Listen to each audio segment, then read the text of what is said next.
बेसमा आसामनि गिबि मन्त्रि डक्टर हिमन्त बिश्व शर्मानि मोनसे गिदिर फोसावथाय बिटिसि जौगाथायनि थाखाय बे समाव गोनांथार बाथ्रा फोसावथाय होदों बिथां आसामनि गिबि मन्त्रि डक्टर हिमन्त बिश्व शर्मा बिथाङा 24थि बडलेण्ड डे सेलेब्रेसन खालामनाय हाबाफारियाव बाहागो लानानै बे फोसावथाय होदों आसामनि गिबि मन्त्रि डक्टर हिमन्त बिश्व शर्मा बिथाङा फोसावथाय होदों मोनब्रै गोनांथार फोसावथाय होदों बिथां आसामनि गिबि मन्त्रि डक्टर हिमन्त बिश्व शर्मा बिथाङा फोरमायथि होदों जे थांनाय समाव बिटिसि बिसायख'थि समाव बिजेपि राजखान्थि हान्जा आरो बिपिएफ राजखान्थि हान्जाया रादाय होनाय रायजो राजाफोरनि गेजेराव थांनानै बाथ्रा बुंनायनि थाखाय बे समाव बिटिसि ओनसोलनि एबा बिटिआर ओनसोलनि जे लामा दालां बानायनायनि थाखाय 1000 कोटी रां हरगोन होननानै बाथ्रा बुंथिदों बिथां आसामनि गिबि मन्त्रि डक्टर हिमन्त बिश्व शर्मा बिथाङा फोरमायथिदों जे बे समाव बे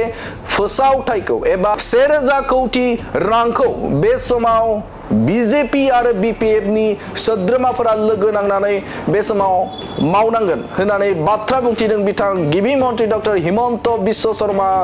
बिथाङा आरो बेनि अनगायैबो बिथां आसामनि गिबि मन्त्रि डक्टर हिमन्त बिश्व शर्मा बिथाङा लाइमोनफोरनि थाखायबो मोनसे गिदिर फोसावथाय होदों बिथां गिबि मन्त्रि डक्टर हिमन्त बिश्व शर्मा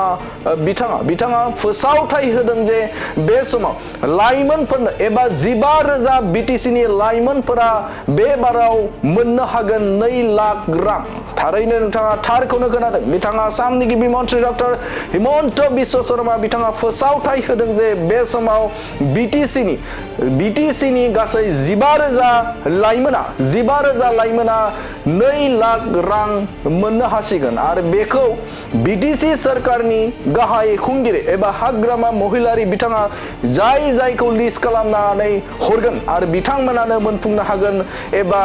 बैफोर लाइमोनफोरा बे समाव रांखान्थियारि बिथिंजों लोरबां आरो बिथांमोना जे बिजनेस खालामनो एबा स्मल बिजनेस खालामनो थाखाय बिथांखि लादों बिथांमोननि थाखाय हरगोन 2 लाख रांखौ होनानै फोरमायथि होदों आसामनि गिबि मन्त्रि डक्टर हिमन्त बिश्व शर्मा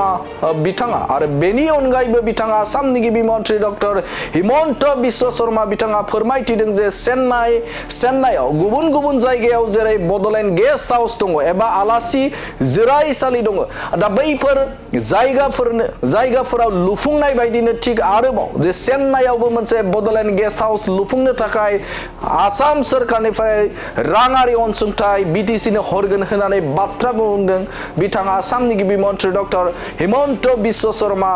बिथाङा आरो बेनि अनगायैबो मोनसे जे बिथांखि एबा बे समाव फोसावथाय होदों आसामनि गिबि मन्त्रि डक्टर हिमन्त बिश्व शर्मा बिथाङा बाथ्रा बुंथिदों जे नोंथांमोना मिथिगौ दे बे समाव गुवाहाटीयाव बागुरुम्बा दोहौनि गेजेरजों मुलुगनि दरबाराव बागुरुम्बा मोसानाया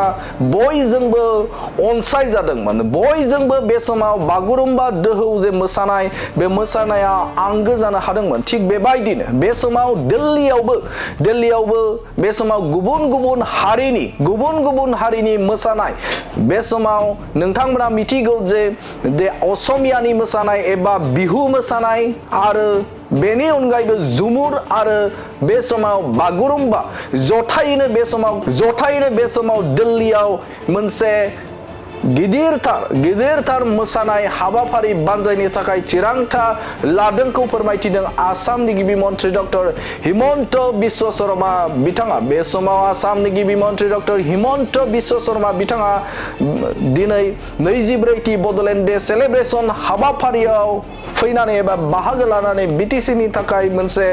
गोनांथार आरो मोजां खौरां फोसावथाय होनायखौ बे समाव नुनो मोनदों देखुৱাব পৰা নাছিলে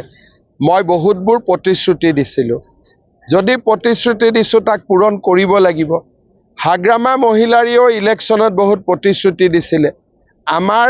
প্ৰতিশ্ৰুতিবোৰ যাতে আমি বাস্তৱত পৰিণত কৰিব পাৰোঁ ৰাস্তা ঘাট নিৰ্মাণ দলং নিৰ্মাণৰ বাবে আমি 1000 কোটি টকাৰ এটা পেকেজ দিম 15,000 ল'ৰা ছোৱালীক আমি 2 লাখ টকাৰে আত্মসংস্থাপনৰ সুবিধা দিম চেন্নাইত এটা বড়োলেণ্ড ভৱন নিৰ্মাণৰ বাবে আমি পুঁজি দিম আৰু বিহু ঝুমুৰ বাগৰুম্বা তিনিওটাকে আমি নতুন দিল্লীলৈ লৈ যাম যাতে ৰাষ্ট্ৰীয় প্ৰেক্ষাপটতো অসমৰ সংস্কৃতি জিলিকি উঠিব পাৰে।